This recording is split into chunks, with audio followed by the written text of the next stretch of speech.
The healthcare industry faces a need for skilled administrators. It's an area where you can support, you can give back, you can make a difference, you can change lives. When you go into healthcare management, it's a combination of financial issues, human resource and regulatory governmental issues that you're all juggling to try to balance and make things work. The healthcare administration education, a master's program, allows you to develop those skills ahead of time.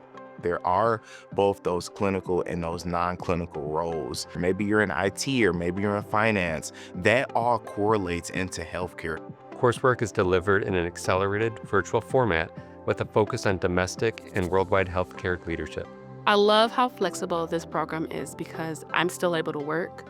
The 7-week accelerated program is a good use of my time because the 7 weeks is straight to the point. We get a module each week assigned to us. We'll have assigned readings, videos. The way that it is divided up is really helpful because it helps me to conceptualize what kind of leader do I want to be? What kind of leader have I been? Wayne State is a staple in the healthcare profession, and they have been for years. They've done a great job of having the community in mind, advocating for those vulnerable populations, the elderly, our school-aged children. I'm excited about the work that Wayne State is doing to bring that mission to life. For anyone who is on the fence for enrolling into the MHA program, get off the fence. The healthcare leaders now, they're aging out and they're retiring. So we are the next generation to step up and be bold and create change that will positively affect the next generations to come.